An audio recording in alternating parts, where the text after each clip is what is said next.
Once again, I welcome to my channel RM Classroom. So dear students, yesterday I have uploaded the question related to the geotechnical engineering, and the question was: consider the following data obtained in falling head permeability test regarding 4 soil samples A, B, C and D. The data is given: height of water column in centimeter when time is 0. So the head initial head was 40 centimeter in column A, and for B it is 40 centimeter, C it was 40 centimeter, and for D it was 40 centimeter. When at a time t is equal to 10 minutes, so height fall from 40 to 30 centimeter in for the soil sample A, and for soil sample B it is 30 centimeter, and for soil sample C it is 20 centimeter, and for soil sample D it is 36 centimeter.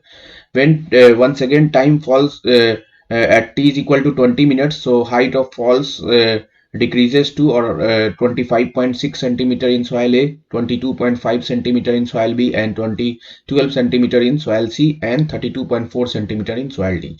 So which one of the following soil samples has internally inconsistent data? While computing or while observing this data, which data is inconsistent for the given soil sample? So we have to in a falling head permeability test. So let us assume this is our arrangement. This is the stand pipe,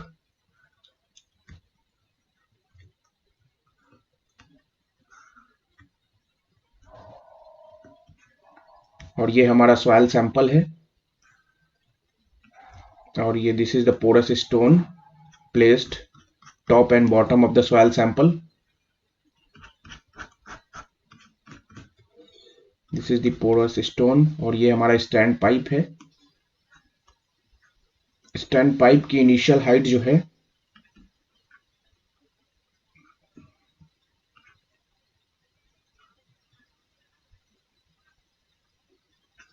the initial height हमने मान लिया है कि let's when t is equal to 0 it was h1, and after certain time t it falls to h2, and at the same time t is equal to t, once again it is falls to. So height of fall जो हुआ है जब same time में when जो आपका decrease हुआ है h2 to h3, और ये हमारा जो है वो स्टैंड पाइप है. This is our stand pipe. This is the soil sample. ये आपका पोरस स्टोन है, पोरस स्टोन. सो हम लोग जानते हैं कि फॉलिंग हेड परमेबिलिटी टेस्ट में in falling head permeability test, falling head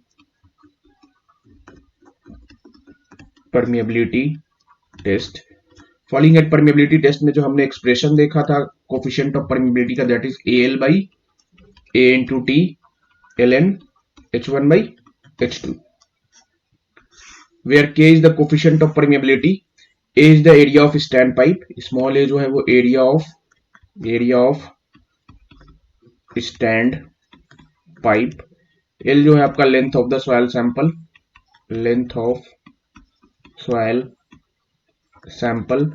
A जो है वो cross sectional area of the soil sample, cross sectional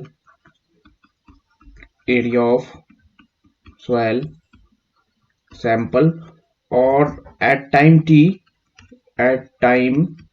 is equal to t, head falls from h1 to h2, और initial head h1 था और final head जो है वो h2 हुआ है. But this formula, this falling head permeability test is generally applicable for fine grained soil.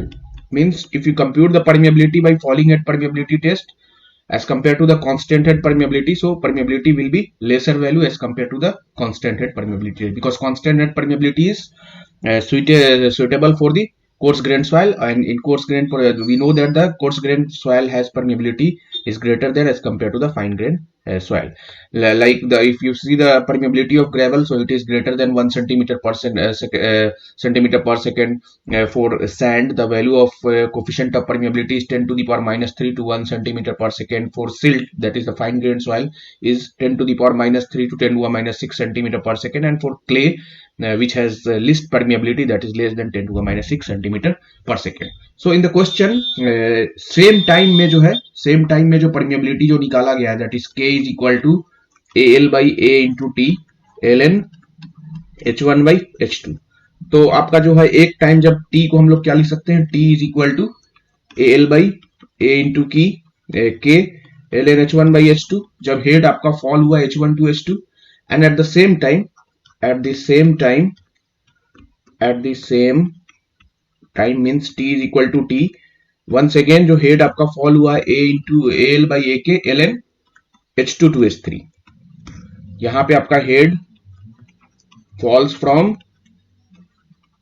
H1 to H2 at time t, और यहां पे आपका हेड फॉल्स फ्रॉम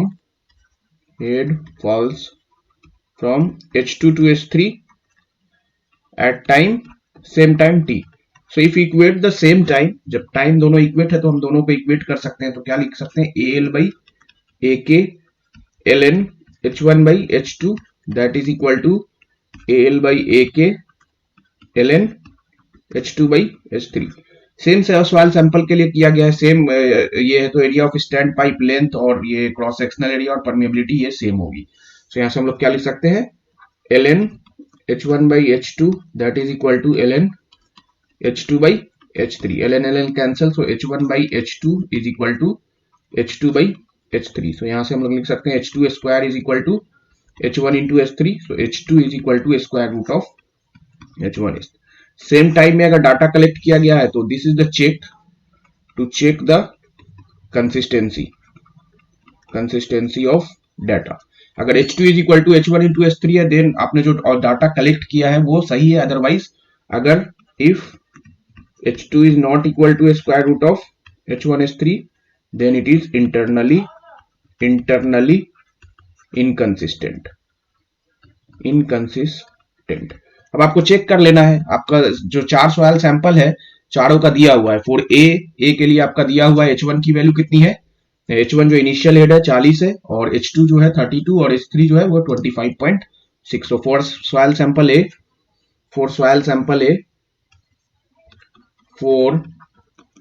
सैंपल ए आपकी H1 की वैल्यू जो है वो 40 है, H2 की वैल्यू और H3 की वैल्यू जो है वो कितना है, सो H2 जो है वो आपका है 30 और 25.6.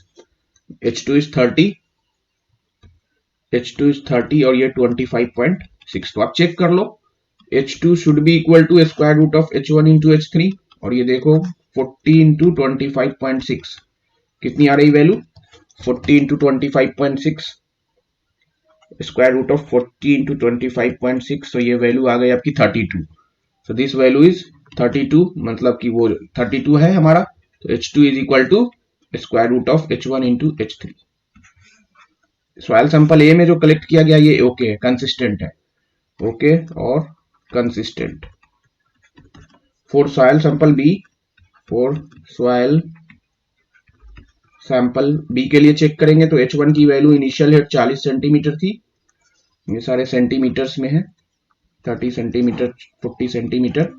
और H2 की वैल्यू जो है वो कितनी है और H3 कितनी है. तो H2 जो है वो आपका 30 और 22.5, 30 एंड दिस इज 30 सेंटीमीटर और ये 22.5 सेंटीमीटर. फिर से चेक कर लो, H2 is equal to square root of H1 into H3. तो 40 into 22.5, so 40 into 22.5 square root of 40 into 22.5 that is equal to 30 centimetre. So ये 30 सेंटीमीटर आ रहा है जो H2 के बराबर है.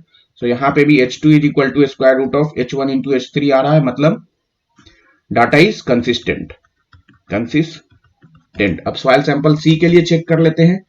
For soil sample C, so for soil sample C आपकी initial head जो है वो 40 सेंटीमीटर, और H2 की वैल्यू और H3 की वैल्यू जो है वो कितनी है? सो H2 और H3 की वैल्यू जो है वो, H2 जो है वो 20 और 12, सो 20 एंड 12, H2 इज 20, H2 जो है आपकी 20 सेंटीमीटर और ये 12 centimetre. So H2 is equal to square root of H1 into H3 होना चाहिए। ये देखो क्या आ रहा है, 40 into 12, so 40 into 12, square root of 40 into 12, so ये वैल्यू आ गई आपकी 21.9 सेंटीमीटर। सो यहाँ पे H2 is not equal to square root of H1 into H3। आपकी H2 की वैल्यू जो है वो कितना है, 20 सेंटीमीटर है। सो data is inconsistent, data is inconsistent. यहाँ पे जब ऑब्जर्वेशन लेने में कुछ गलती हुई है। उसी तरह डी के लिए भी हम लोग चेक कर लेते हैं। हमारा आंसर तो यही होगा 4, सॉइल सैंपल डी। सो H1 की वैल्यू कितनी है, 40 सेंटीमीटर, H2 की वैल्यू कितनी है और H3 कितनी है। सो for soil sample D, D के लिए जो है H1 40, H2 36 और 32.4, H2 जो है वो 36, H2 जो है वो 36 सेंटीमीटर और H3 जो है वो 32.4। तो यहाँ से आप फिर से निकाल लो, H2 इज इक्वल टू क्या होना चाहिए, square root of H1 H3। H1 H3 कितनी है, 40 इंटू 32.4। तो ये देख लो कितना आ रहा है, 40 into 32.4, 40 into 32.4 that is equal to 36। तो ये वैल्यू जो आ रही है 36 सेंटीमीटर, मीन्स यहाँ पे भी जो आ रही है H2 is equal to square root of H1 into H3। तो ये भी डाटा जो है हमारा क्या है, ओके कंसिस्टेंट है, कंसिस्टेंट है ये भी डाटा मेरा। सो हमारा ऑप्शन जो हो गया, क्वेश्चन में बोला जा रहा था कि which of the following soil sample has internally inconsistent. तो आपको जो डाटा कलेक्ट किया गया, ऑब्जर्व किया गया है, वो सी ऑप्शन में गलत किया गया है। कुछ तो होना चाहिए कि इस तरह डाटा को कलेक्ट करें कि H2 is equal to square root of H1 into H3 होना चाहिए। सो हमारा इनकंसिस्टेंट डाटा जो है वो हमारा सी है। सो इसी तरह जो है सारे के लिए चेक किया गया तो हमारा सी जो है वो सही है। कमेंट सेक्शन में आप जरूर बताएं कि कैसा लगा आज का वीडियो, और अगर आपने अभी तक सब्सक्राइब नहीं किया तो चैनल को प्लीज सब्सक्राइब कर दें और शेयर भी कर दें। Thank you.